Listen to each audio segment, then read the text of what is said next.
Pernah nggak sih kamu mikir, gimana rasanya bangun tidur sebagai YouTuber terkenal? Subscriber jutaan, views mengalir tiap hari.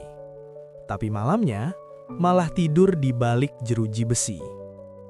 Hari ini, kita bakal ngebahas beberapa YouTuber terkenal yang awalnya cuma pengen viral, cuma pengen views dan cuan.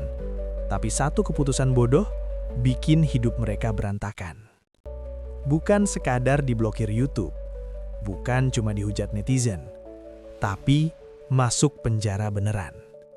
Dan beberapa kisah di video ini, jujur aja, susah dipercaya kalau ini kejadian nyata. Halo teman-teman, balik lagi di Hakimi Fauzi. Di video kali ini, kita bakal ngobrol santai tentang deretan YouTuber dari berbagai negara yang pernah ditangkap, ditahan, bahkan dipenjara gara-gara konten mereka sendiri. Ada yang niatnya prank, ada yang sok cari sensasi, dan ada juga yang kelakuannya udah kelewat batas kemanusiaan. Kalau kalian suka video seperti ini, jangan lupa subscribe dan like ya. Saya doain yang nonton, rezekinya lancar, hidupnya tenang, dan gak pernah bikin konten sampai berurusan sama polisi. Oke, kita langsung mulai.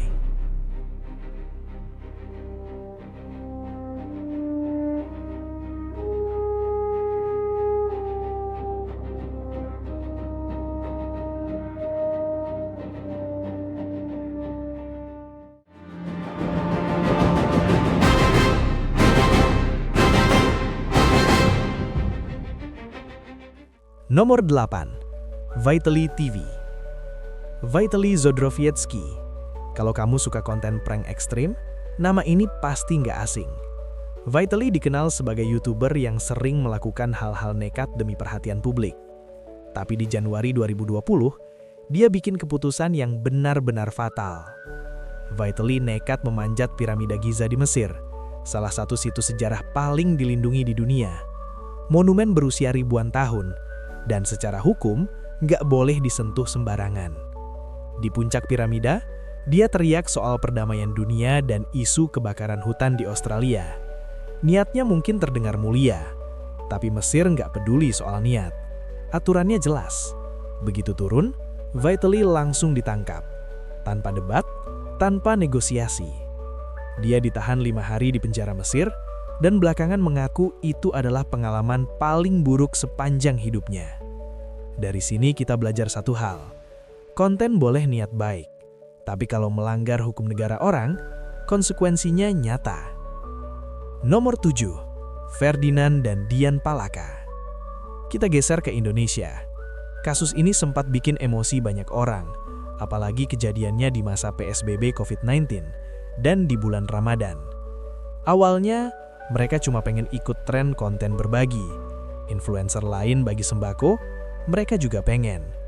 Masalahnya, isi bingkisan yang mereka kasih ke korban bukan makanan. Isinya, sampah, sayuran busuk, batu. Korban-korban prank ini merasa dihina, dipermalukan, dan akhirnya melapor ke polisi. Sudah dihapus, permintaan maaf muncul, tapi semuanya sudah terlambat. Surat penangkapan keluar, mereka ditahan. Bahkan orang tua mereka sampai menangis melihat kelakuan anaknya sendiri di TV. Ini bukan soal prank lagi, ini soal empati, dan soal batas yang jelas antara hiburan dan penghinaan. Nomor 6. Erap Andy. Kasus yang satu ini, jujur aja, terasa tragis. Erap Andy sedang live streaming, dan tiba-tiba ada donasi masuk dengan suara menyebut kata gom. Awalnya orang tertawa, dikira bercanda, tapi suasana langsung berubah. Orang-orang panik, gedung kacau, semua takut. Di era di mana ancaman bom itu nyata, gak ada yang berani anggap enteng. Walaupun Erap Andy bilang itu cuma lelucon dari penonton, dia tetap harus bertanggung jawab. Hanya karena donasi sekitar Rp65.000, dia diinterogasi berjam-jam, ditahan, dan dikenai jaminan lebih dari Rp1 miliar. Satu momen kecil, satu kata sensitif, dan hidup seseorang langsung jungkir balik. Nomor 5. Stocks Twins. Prank perampokan bank. Ellen dan Alex adalah dua YouTuber yang percaya kalau prank ekstrim adalah jalan tercepat buat viral. Suatu hari, mereka memutuskan melakukan yang menurut mereka keren, yaitu berpura-pura habis merampok bank. Mereka berlari di jalan umum, membawa tas penuh uang, teriak-teriak seolah sedang dikejar polisi. Buat orang yang nonton di layar, mungkin terlihat seperti adegan film. Tapi buat orang di dunia nyata, itu mimpi buruk. Masalahnya belum selesai di situ. Mereka melompat masuk ke mobil Uber, meminta sopirnya kabur cepat, tanpa menjelaskan apapun. Sopir itu sama sekali nggak tahu kalau dirinya sedang dijadikan properti konten. Nggak butuh waktu lama, polisi datang, senjata diarahkan, dan nyawa sopir itu hampir jadi taruhan karena prank orang lain. Yang bikin makin geleng-geleng kepala, setelah dihentikan polisi di satu lokasi, mereka justru mencoba mengulang prank yang sama di tempat lain, di hari yang sama. Untungnya mereka nggak sampai masuk penjara. Hukumannya berupa kerja sosial dan denda. Tapi kejadian ini jadi pengingat keras. Di ruang publik, satu prank bodoh bisa berubah jadi tragedi nyata dalam hitungan detik. Nomor 4. Prince Sizzy, Times Square. Sekarang kita pindah ke Times Square, New York. Tempat yang selalu ramai, penuh kendaraan, dan nyaris nggak pernah tidur. Di tengah keramaian itu, Prince Sizzy menghentikan mobilnya. Dia berpura-pura pingsan di depan mata polisi. Orang-orang panik. Petugas langsung bereaksi. Ambulans datang. Pemadam kebakaran datang.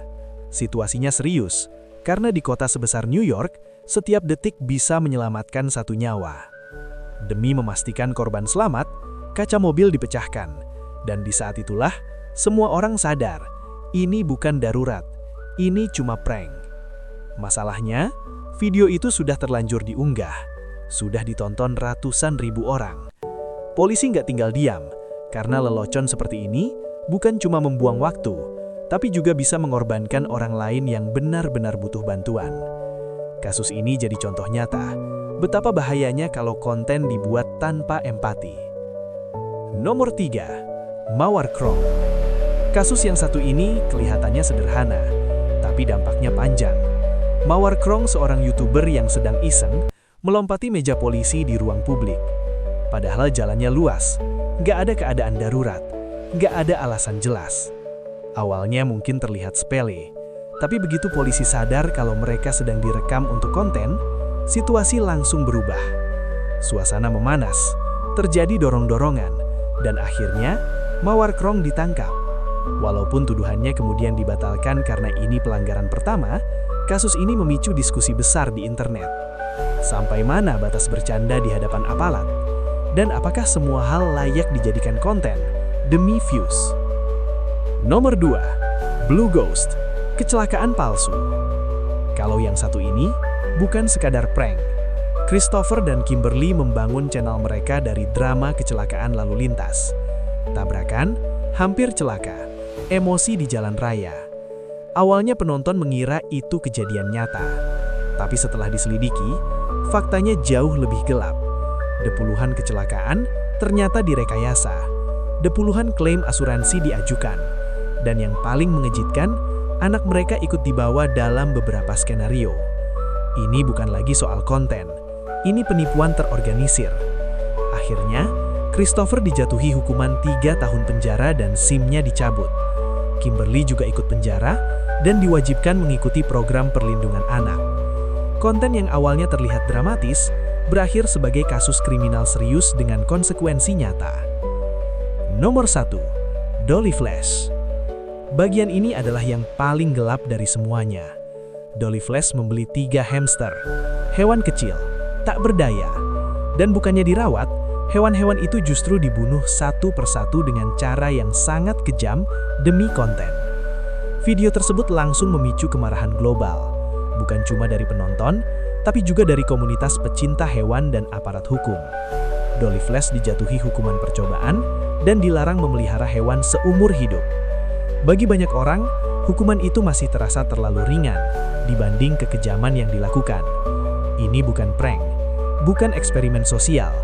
Ini murni kekerasan yang disamarkan sebagai hiburan. Dari semua cerita tadi, satu hal yang kelihatan jelas, views bisa dicari, subscriber bisa bertambah. Tapi kalau sudah melanggar hukum dan kehilangan nurani, yang hancur bukan cuma channel, tapi hidup sendiri. Kalau menurut kalian, kasus mana yang paling keterlaluan? Atau ada YouTuber lain yang menurut kalian layak dibahas? Tulis di kolom komentar. Share video ini kalau menurut kalian penting. Dan sampai ketemu di video berikutnya. Terima kasih sudah menonton.